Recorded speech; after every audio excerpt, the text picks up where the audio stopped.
Hello there.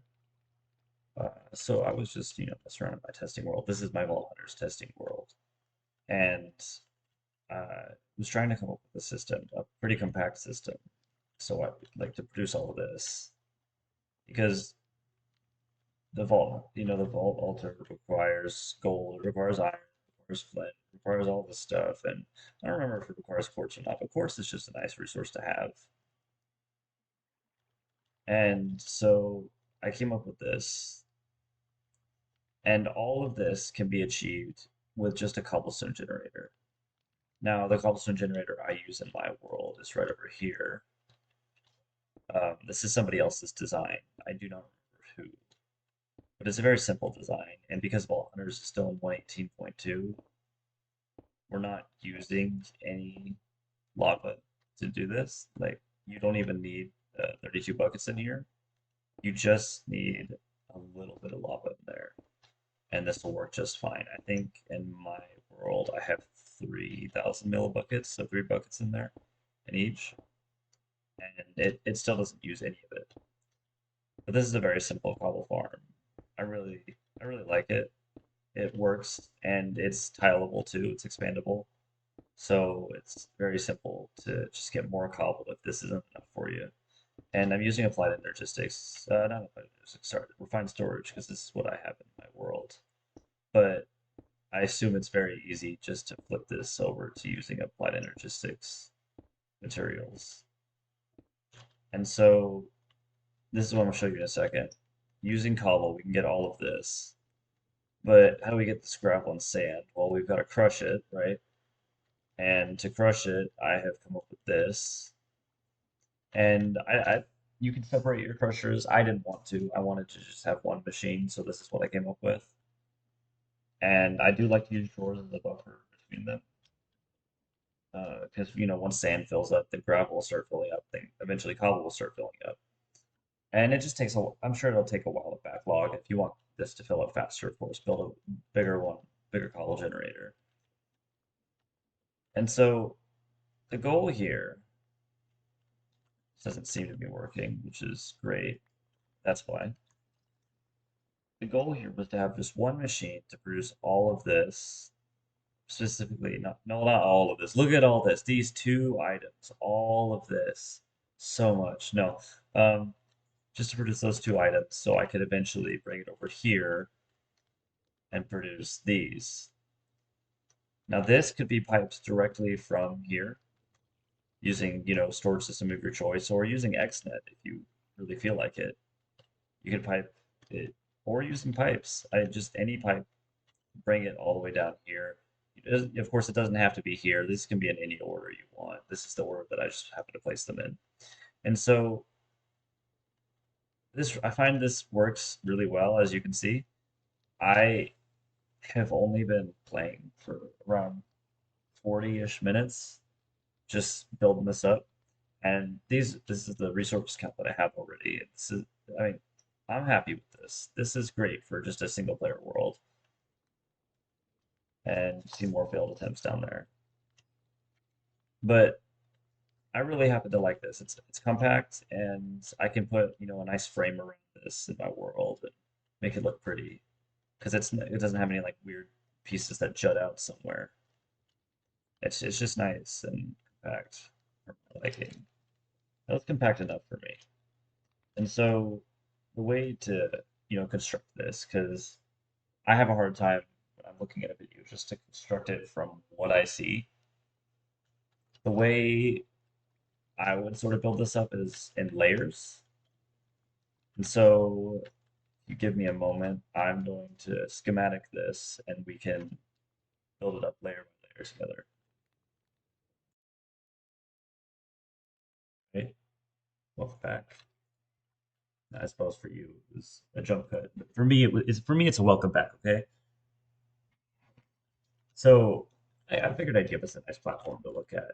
And doesn't it look like one of those old texture packs that you put on stone? This feels like an old texture pack. Maybe I'm old, who knows? So I have our wonderful schematic, and I'm just gonna set it down right here.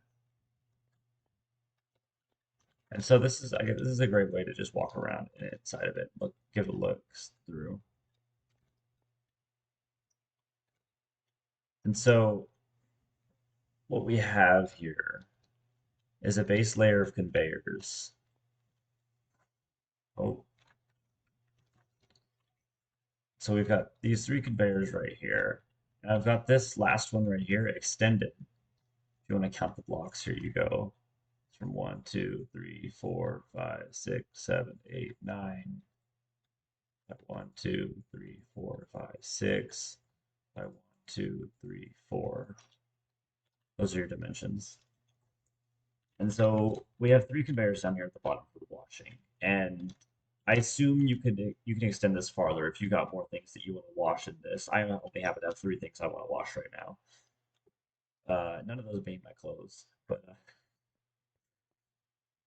we've got this base layer of conveyors, and this last one extends out here, so we can easily bring it up to the second layer. We come all the way down here. We've got 6 fans. 1, 2, 3, 4, 5, 6. Look at that, I can count. 6 fans. And that seems to work well enough for me. 6 fans just going across here.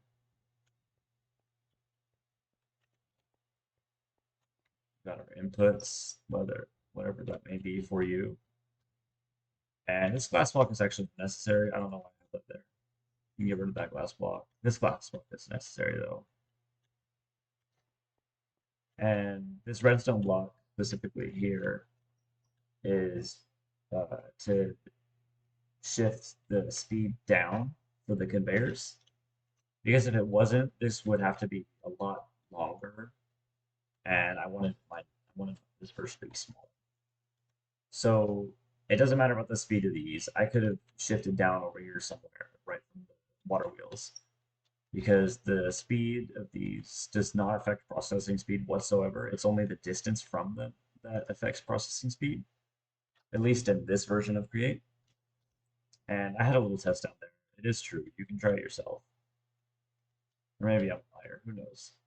But when I tested it, it's true. And so we have these fans blowing on the conveyors, and specifically the water wheels right here. We need two, because if we don't have two, we can't power these last two fans up here. We exceed our stress capacity. And so we're gonna print this, and then we're gonna dismantle this layer by layer, so you can get a good look at it. So I'm gonna take out this layer here. Stupid glass block, we don't need you. So I'm gonna take out this.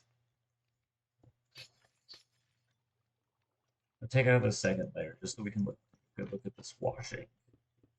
Let me speed this up for you, or maybe I'll cut this. Who knows? Maybe you have to watch the whole thing. Gotta let the bears break. And so this first layer here, we've got the washing station. So using the washing station, we take it from our inputs, and we output using the brass funnels. The brass funnels specifically so that we can get a stack, because I'd like to wash a stack at a time. I'd like to be efficient when I do my washing. And these will take in the entire stack. So we don't really need a specific brass funnel for these. We can just take the andesite funnel. And again, these outputs, whatever you want. I'm using drawers. And so we have this base layer of conveyors. And this one, like I said, extended because we have to bring it up to that second layer. I found that was a really nice way to do it rather than pulling something out on this side and adding just one awkward block over here. We can keep it within and self-contained its own contraption. The chains are here to stop the water from flowing. If you don't mind your water flowing, then by all means, whatever. But the chains are here to stop that. You can use any non-full block, as far as I know. But I like chains because they're very minimal and they work. Right here, there was a funnel, so the funnel was stopping the water from going out here. And the reason we extend these conveyors back here under here is specifically for the reason that this is what's powering it. We're pulling the rotational force from these two water wheels right here. And these two water wheels would have something here, there would be this here, and we'd have a conveyor right here blocking this water. And the water is blue water, sure, whatever. And so the water blue water doesn't work. Look at that. Okay.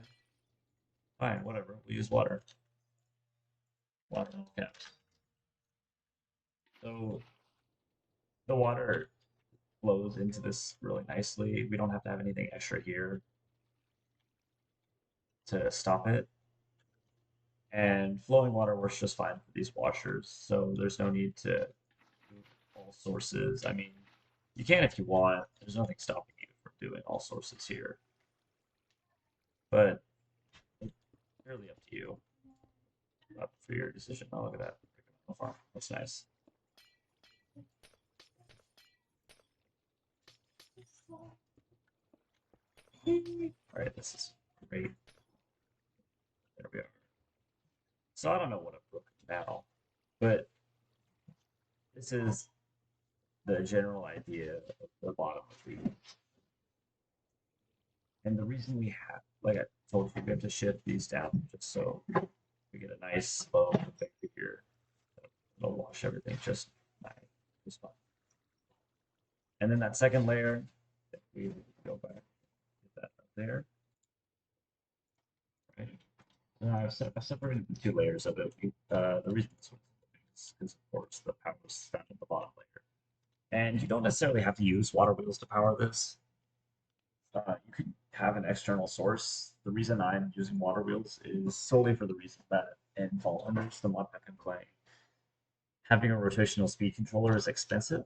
It costs very expensive material that's annoying to just use for one farm, especially at the point I am in the game. So we have this bottom section that we have just looked at, and this top section will slide right on top of here. So we've got a good look at this bottom. Don't worry about that. And now this top section is very similar to the bottom. We only have two conveyors this time. There's only two things that I found I needed to haunt, and that was the sand and the cobblestone. It's turned into soul sand and blackstone, respectively. And so we're getting the power for this top layer from this point right here, which then translates to these right here. And if you'll notice on this bottom layer, we're using 16 stress units. However, if I just place this down again, like right here, on the top layer we're using 8 stress units. But these two layers finish at the same time because again, the speed of these doesn't matter whatsoever. It's the speed of the conveyors and the distance from them as to how big your contraption needs to be. So on the second layer, we're taking power from these two chain drives right here, which is getting power from here, all the way through here, down to here. And we're taking that power up to here, powering the conveyors right here very simply because we have this conveyor getting powered and these two are connected, so this one's full along as well. Again, those brass funnels because we want to pull out 64 at a time, not just one. And andesite funnels because we want to save on resources. And we're connecting the fans together right here, and that's about it for this farm. We have the soul campfires because that's how you need to haunt. And this is pretty much all you need for this farm. Again, there's a couple unnecessary blocks. That's unnecessary. I think that's unnecessary. No, it's not. Look at that. I have a necessary block. That's unnecessary. And this is the farm. So the resource cost for this farm let's take a look at that right now. Let's pull up the schematic cannon. And we need a chest as well.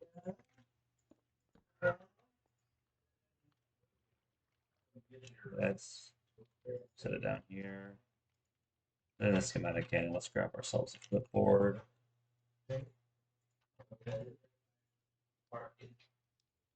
Schematic map position. Says who? Position right here. Right there. There's our position. Put our schematic here. So -2 class blocks. This is what you're going to need this far.